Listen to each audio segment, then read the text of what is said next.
I've said before that Cardano is as much an idea as it is a blockchain or a protocol.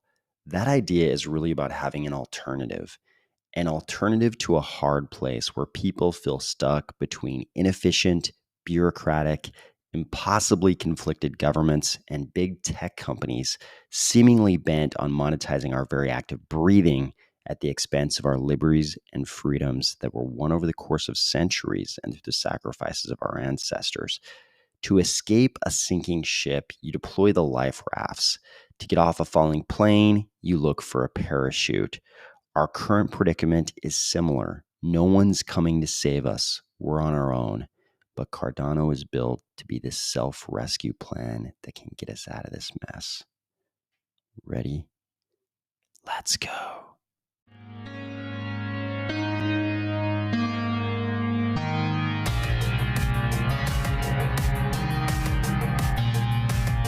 Today, we're going to discuss just how straightforward some blockchain projects are about exploiting young talent, a bunch of info on the Cornucopias land mint, that's new info, Shahaf Bar-Geffen getting quoted in Forbes on stablecoins, a documentary on a recent IOHK trip, and a new theme in Cardano metaverse projects. If you enjoy parachuting in the middle of winter in high alpine settings, that actually doesn't sound good at all. Or if you are finding value in these videos each weekday, please consider delegating to the Army of Spies stake pool, ticker AOS. Apparently, some crypto projects are very serious about thoroughly exploiting young talent, and they're not afraid to say it publicly. Here's a post from Joseph DeLong. You remember him from the video the other day about Ponzi-nomics in DeFi projects. Here he says, the demand for virgin blood at Paradigm is insatiable. This appears to be maybe a posting for a fellowship position at Paradigm. You could see, there's some normal stuff, accommodation, and a small stipend for expenses, a series of fireside chats with the Paradigm team and other notable members during the retreat, receiving guidance from the Paradigm team, fun social activities with your cohort, and a lifelong community in crypto. What we're looking for, applicants younger than 23 years old. A few other, crypto Web3 related things. Also, you got to be available to come to San Francisco August 3rd to the 7th, but make sure you're under 23 years old. We want you to be under 23 years old for those fireside chats with the Paradigm team, and so that you're willing to receive guidance. I'm sure this is not the way Paradigm wanted this to come off, but it's not a bad observation by Joseph DeLong. We have a whole bunch of new info out of Cornucopias about the land mint, the long-awaited, anxiously awaited land mint. So it's kind of changed a little bit just in the last 24 hours. So the first post we saw out of Cornucopias about the land mint was that the land mint was going to be a 3-day mint, and I believe it was scheduled for June 3rd, 4th, and 5th. And in a video interview we're going to get to in just a second, they kind of describe this as being sort of 2 plot sizes per day for the first 2 days, and the final day would just be 1 plot size. So it kind of looked like June 3rd would be small plots and medium plots. June 4th maybe would be large plots and epic plots. And then June 5th would be the copious plots, which I believe are the largest plots. Then the interview came out. And almost at the same time, it seemed like the interview came out. Then this post came out, and we learned that they'd kind of gotten back together with their team, and they decided to spread out the land sale across 5 days instead of 3. I think this makes sense. This is a very long mint, June 3rd through 7th now, and you'll get one type of plot, one size of plot per day. But size is not the only type of plot. This is a very different land mint than some other metaverse projects have had.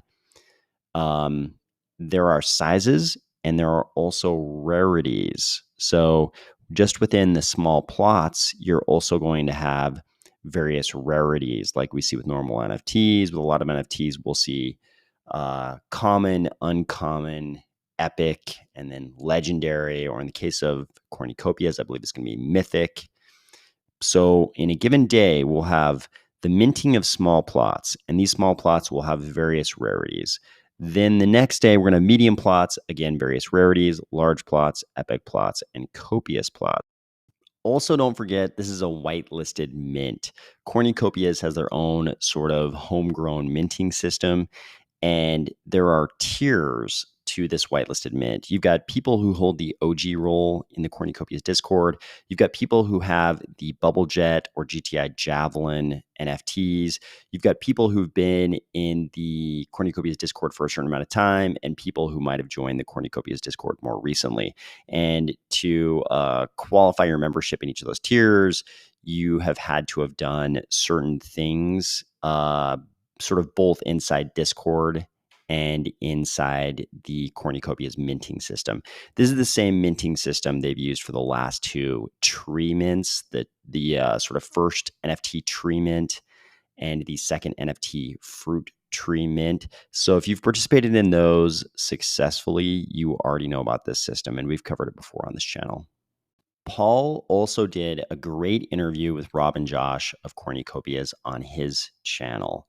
This was pretty much all about the land mint, a few other topics, but a lot of new information about the land mint. And that little piece of it we identified earlier, the length of the sale. In this interview, they're going to say it's going to be a 3-day sale. And then it looks like after this interview, they went back with their team and sort of reformulated it as a 5-day sale. But other than that piece, there's a lot of really good info in this interview about the Cornucopias land mint. I'm not going to go through all the information because I want you to go over to Paul's channel and check out this video. I'm going to put a link to this interview, to his interview, in the description box below. So go check that out. But I'm going to give you a few little highlights here. One of the important pieces is that the rarities of these parcel sizes. Remember, we just said there's going to be these 5 different sizes. There will also be these 5 rarities. And here's the interesting part. When it comes time to actually pick the location of the parcel you bought, you will have bought, a medium-sized plot that might be, uncommon rarity. I don't even know the labels for the different rarities, but mythic or uncommon rarity or whatever it is.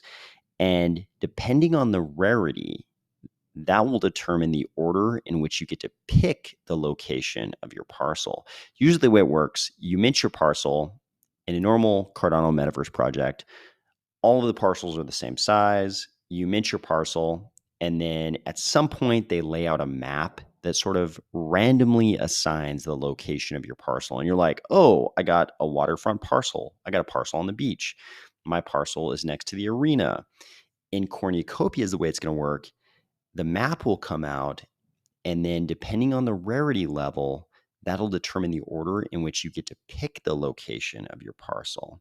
Again, this is all down the road, so they could change this plan in the future, but I believe that's what they were saying in this interview. They also said there's no need to refresh the page. So obviously this is going to be an extremely competitive mint, just like the 2 tree mints were extremely competitive, just like the Javelin and Bubble Jet mints were extremely competitive. This is going to be another very competitive mint, most likely, if it's similar to those previous mints. They said refreshing the page doesn't help you. There was a little bit of ambiguity over that. They said no need to refresh the page during the mint. If you've participated in these last 2 tree mints, you'll understand why that's a question. They also reiterated the price range they've been talking about for a while. They've sort of thrown this price range around for a long time of $100 to $5K, obviously depending on the size of the parcel. And they reframed that a little bit. Josh said right now it's more like 200 to 5K. And he goes into a lot of rationale about the changing price of ADA and how probably they'd actually prefer to use, to be using something like a stable coin, but their JET isn't launched yet in Cardano. So there's not really a Cardano stable coin. So they're using ADA, and the price sounds like the price will probably be something like 200 to 5K. But since the mint is happening so soon, I believe we're going to get some more information about the land sale in Cornucopias that'll include the exact pricing for the different sizes of parcels. But this is a great interview. Go over to Paul's channel and check this out. Just link in the description box below. We knew there would be dramatic mainstream coverage about the Lunaterra UST implosion event, the depegging event. And here Forbes is leading the charge. They have an article here called From Hero to Zero, How Terra Was Toppled in Crypto's Darkest Hour. I'm going to go ahead and tell you right now, Forbes, not really crypto's darkest hour. For those of us who were around during the Mt. Gox crash and then the post-ICO craze crash, what happened with Lunaterra was really a cautionary tale about being involved in that kind of blockchain project in general. I mean, it told us a lot. I think it taught a lot of people a lot about algorithmic stablecoins and stablecoins in general. But I think it's even more of a larger cautionary tale just about that kind of blockchain in general. If you don't know what kind of blockchain I'm referring to the kinds that seem to be comparatively centralized in terms of not just validators, not just nodes, but also the very ownership, the holding of the coins in terms of how much insiders own, how much VCs own. There were a lot of things we've covered many times on this channel that differentiate a blockchain project like Lunaterra from one like Cardano, from one like Ethereum, from one like Bitcoin. These are different categories of blockchains for sure. But for Forbes, this is crypto's darkest hour and a story of something going from hero to zero. So they kind of go through, they're, talking about the imagery of the recent rare blood moon, quoting various people about the great Luna crash, Terra's demise, the Luna token hemorrhaging, all these things. It's perfectly fine writing. I think just a sort of a misunderstanding, I think, of the importance of Lunaterra in the grand scheme of things. I think everybody who suffered because of this crash would say it was very important, of course, but was Lunaterra ever necessary for the crypto space in general? Nope. If it had never existed, we would have been just fine. But here in the middle of the article, we do have a little bit of a surprise. We've got a quote from Coty CEO Shahaf Bar-Geffen. And this is interesting. I think this will be interesting to anybody who's interested in JED, the future of JED within the greater Cardano ecosystem. He says the common denominator when it comes to stablecoins depegging is under collateralization, explains Coty CEO Shahaf Bar-Geffen. We saw it happen with UST and now DEI, another algorithmic coin that also recently lost its peg. I believe that only those stable coins that are protected by over collateralization can prevent a bad outcome by prohibiting burning / minting coins. I've tried to be very transparent so far and say, given what's happened recently with UST, I have very high hopes for JED, but I have no idea if JED will be able to buck this trend of algorithmic stablecoins depegging. I don't know. If somebody asked me, what do you think is going to happen? Do you think JED will be the first algorithmic stablecoin to defy this trend, that it will be able to maintain its peg?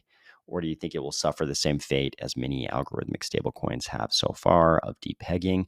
I have no idea, full transparency, but I do have high hopes. And the reason I have high hopes are the same things that Shahaf Bar-Geffen is identifying here. Yes, over collateralization, but specifically the last part described by these words: prevent a bad outcome by prohibiting burning of and minting of coins. We've talked about this in the past in terms of this tri-coin system that's sort of employed by all of AgeUSD, Sigma USD, and now by JED.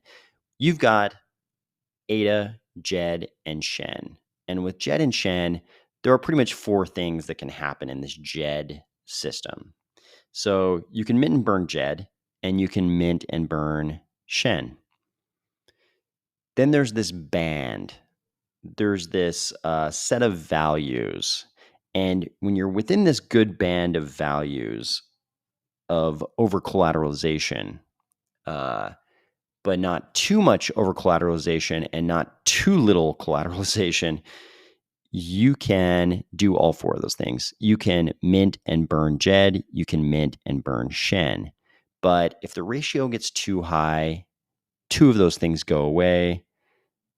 If the ratio gets too low, two of those other four possible actions go away. I think this is an interesting sort of addition to the world of algorithmic stablecoins. And maybe it does exactly what Shahaf Bar-Geffen is saying here. Maybe it does prevent a bad outcome by prohibiting the burning and minting of coins when collateralization is at various levels. Maybe that's the road to a good future for algorithmic stablecoins, actually prohibiting the burning and minting of coins. Again, full transparency, I have no idea. Will JED defy the trend? I hope so. Do I know if it will or not? I have no idea. You're probably aware that Charles and some of the IOHK team traveled to the border of Ukraine and Poland recently. They made a small documentary about what they saw there. I think it depicts a tiny bit of the human toll this attack on Ukraine has taken. I won't go into too much detail here because I talk quite a bit about Ukraine sort of separately from our normal crypto topics.